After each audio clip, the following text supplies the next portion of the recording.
You're listening to Business Talk Los Angeles, where we discuss things business sellers need to know to get top dollar for your business.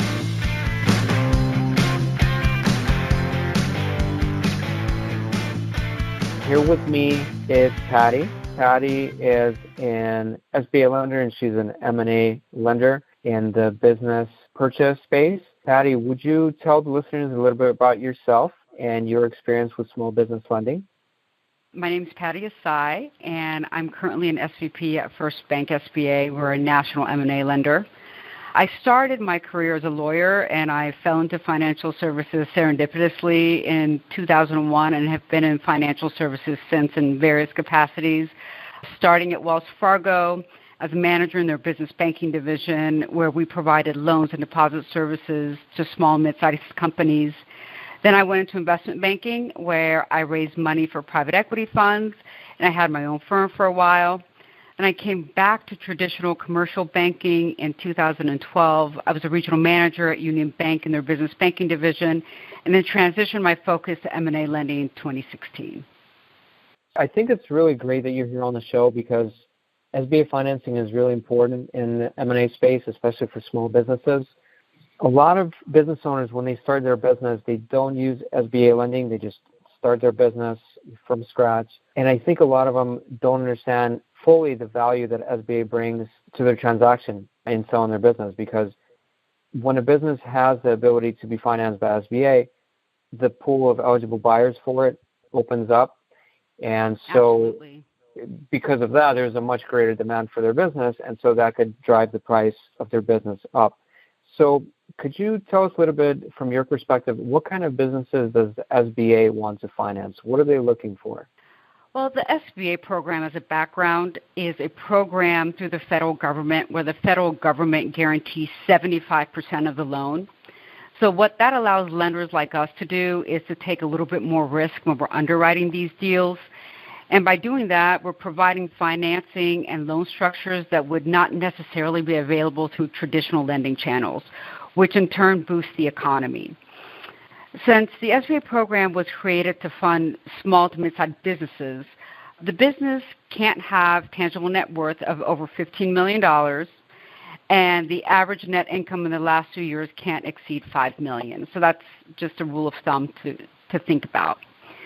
But the SBA likes stable businesses that have been in business for a minimum of 2 to 3 years, have verifiable financial performance, are cash flow positive, and they've demonstrated the ability to service the debt historically, as well as on a projection basis. And the last 3 years are really used to evaluate the loan, with the most emphasis on the most recent year. I have a quick question about what you said. So you said $5 million in net income, and then you said $50 million in valuation. Is that 15. The limit for $15 million in valuation? $15 million tangible net worth, yes. And okay. The net income in the last 2 years cannot exceed $5 million. Okay. And what's the maximum loan size for SBA? The maximum loan size is $5 million per guarantor. Okay. So what happens if a business exceeds $5 million in net income? Will the SBA won't finance it, period? Yes, or exactly. Is there really? Yes, the SBA won't finance it, yes, because, again, the SBA program was really to fund small business, and at that point, the business is not considered small business anymore, so that makes it SBA ineligible. That makes sense. So you said $5 million per guarantor is the loan size, and if there are two partners, can it be $10 million? It depends on how much the two partners own in the business. So it's really important to keep in mind with an SBA loan, anyone that owns 20% or more has to pledge a personal guarantee. So if each partner owns 50%, yes, they will both have to guarantee the loan. What that means is that they have both met the $5 million maximum. Now, if on an acquisition, if only one partner owns 20% or more of the business, only one partner has to guarantee the loan. If they're going to acquire another business, then the other partner who has not guaranteed an SBA loan is also eligible for an additional $5 million. Does that make sense? It does. Yeah, and the $5 million in net income, is that for the business in general, or is it for each partner? Let's say each partner makes $5 million, they're 50-50 partners. No. Is it still considered small business? That's for the business. Yes, that's for the business itself. Okay. All right, so SBA has certain guidelines that need to be met, and if they're met, then business is a little bit more valuable. What else can you tell us about the program? I know I interrupted you when you were telling me more about what kind of businesses SBA wants to finance. Sure. The SBA loans are ideal for asset-light businesses because the SBA doesn't require one-to-one collateral coverage. Certain institutions like ours, like First Bank, also don't have this requirement, and we're cash flow lenders, which means that we rely on the cash flow of the business to service the debt rather than collateral. So that's, again, really good for service businesses and any business that's asset-light. Almost all businesses are eligible. There are rare exceptions, but most are eligible. They have to be organized in the U.S. and be privately owned companies.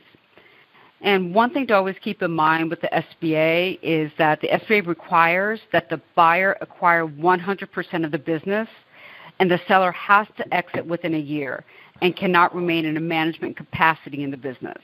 So I'll have, buyers that will say, I'm only buying 10% of the business, and the seller is going to remain as an owner of 10% or 5% or whatnot. It's important to know that that's not eligible under the SBA. Yeah, so that's really important. So the owner can retain any part of the ownership for more than a year. Can they finance any amount of the purchase price? So the owner can finance the transaction through a seller note, but I want to go back to something that you just mentioned. The owner has to sell the business 100%, but has to exit the business fully within a year. So I just want to make sure that we clarify that, because when the business is acquired, it has to be acquired wholly as 100%. Sometimes the owner likes to stay on to help with the transition, but the owner can't stay on in a management capacity for more than a year. I just want to clarify that. Okay. All right. So asset-light businesses are good for SBA. Yes. SBA also has the ability to finance real estate, right? It's my understanding that SBA actually likes businesses that have real estate attached because for them it's more collateral. Is that the case? Is that how they see it? Yes, that is the case. And again, that's really a bank-to-bank preference as to how they look at real estate and how they look at the collateral. But yes, any time that you have real estate in a deal and any time you have collateral, that's definitely going to help you in your financing. What can business owners do to get their businesses eligible for SBA? Let's say they never thought about it ever in their life. They've just been running their business, making an income, and growing the business. They never considered SBA. They never needed maybe SBA. Now they realize that if they make it SBA financeable, they'll have a lot more buyers eligible to buy the business. What kind of steps can they take over, let's say, a 2-year period to get it to that point? Yeah, that's a great question. First, I would say the most important thing is keep very clean books and records. We commonly see tax returns that are filed on a cash basis and the company is actually on an accrual basis. If the internal statements are company prepared, make sure you have the proper adjustments from your CPA. And what you really want to do is ensure that you have consistency in the financial statements by making sure that the income statement, balance sheet, and debt schedule all reconcile. The second those don't reconcile, that really raises a red flag. You have to make sure that you keep thorough records up to the last quarter so you have updated interims. One mistake that we often see are owners running their personal lives through the company. Not running not only their vehicles, but their brother's vehicle, their grandmother's vehicle, all of their meals and vacations, which ultimately hurts the profitability of the company and makes it harder for the business to be financed, right? So sellers have to understand that the more profitability they show, the more money they can charge for their business. And I have an example. I had a seller call me once.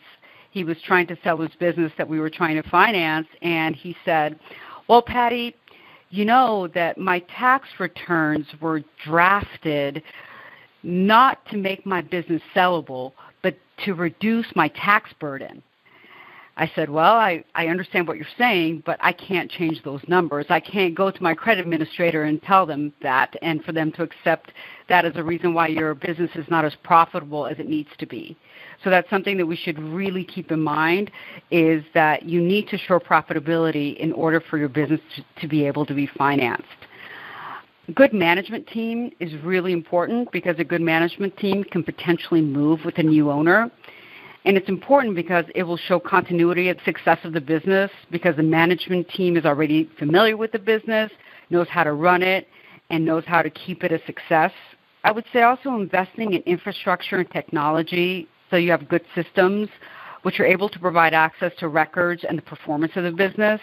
So I always know when a business is run properly when I ask for certain information and they're able to provide it to me very quickly. You know that's a well-run operation. Long-term leases are a good idea so that the business can remain in the same location. And what that does is that helps the fixed expense. So the underwriter doesn't have to consider the business moving and what is the new rent going to be, how is that going to affect the cash flow. So long-term leases are always good. And I would say lastly, make sure that you're compliant with all industry regulations. I know that sort of goes without saying, but you'd be surprised how many businesses don't do this. And again, that is a red flag to the underwriter that the business is not being run the way that it should be run. Great points. I want to ask you a couple questions about clean books and records and then also the long-term leases. Like your seller mentioned to you during that conversation, usually business owners file taxes to minimize their tax burden versus maximizing profit. That's pretty common. So what we do, our process here internally with BizEx is we look at those things, we call them add backs. So let's say an owner is writing off certain things that really the new owner doesn't have to write off those same things. We just add them back. We call them add backs. Does the SBA allow any such add backs in your experience? Yes. The SBA does, and what add-backs are allowed is really bank dependent. So some banks are very lenient with add-backs, other banks are not. Typically, any non-recurring expense can get added back, but you have to make sure that you really show that this was a non-recurring expense. For example, I've had people want to add back office supplies. Well, you can't add back office supplies because you're probably going to need office supplies with the new company as well, right? Right. But anything that's out of the ordinary, non-recurring expenses can be added back within reason. The one thing to keep in mind is that anything that's travel and entertainment related, those are always tricky to add back because it's really hard to substantiate whether those items were necessary for the success and business development of the company, or if that's just something that the seller decided to run through the company to reduce his or her tax burden. Yeah. The other question I had was about the long-term leases. Are there any limits or requirements on the term of the lease? Does the SBA need it to be at least a certain length, or is there a limit to how long it could be in total? There are no requirements. However, if you do have a business that's location dependent, then traditionally lenders will want to see a lease for at least the lifetime of the loan. So the loans are generally 10 years. So the lender would want to see a lease for that specific location for at least 10 years. Last question I have for you about SBA is there any advantage from the seller's standpoint to let the buyer borrow some of the purchase price when they buy the business from the seller? Yes. We always encourage seller notes, and these are the reasons why. First, when you have a seller note, you reduce the lender's exposure, right, which helps the lender finance the deal because you're having a lower loan-to-value and you're asking for less money. So that always looks good to the lender. Seller notes also provide incentives for a better transition because the seller has some skin in the game and will be more likely to make sure your transition is smooth. If the seller gets 100% of the money up front and something goes wrong, good luck trying to find the seller who's probably vacationing in the Bahamas, right? But if the seller has some skin in the game, they're really incented to try to help you. And from an underwriting standpoint, I would say if the seller is willing to finance part of the acquisition, it shows that the seller has confidence in the long-term success of the business. And that's always good for underwriting purposes. Pattie, thank you so much for coming on the show today. I really appreciate your time and sharing your knowledge with me and with our listeners. If somebody wanted to reach you, if any of our listeners want to get in touch with you and maybe ask you more questions about the SBA, or maybe they're looking to buy a business or sell a business, what's the best way to contact you? I would say the best way is either email or my cell phone. And my email is pehsaei, S as in Sam, AEI, at firstbanksba, all one word, .com. And my phone number where I can be reached is 310-930-0883.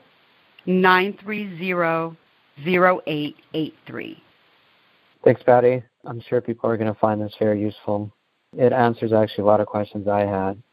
Good. I'm happy that it could help. Thank you so much, Alex, for taking the time. I really appreciate the opportunity, and hopefully this will benefit some sellers out there in selling their business. You just heard an episode of Business Talk Los Angeles where we discuss things that business sellers need to know to get top dollar for your business.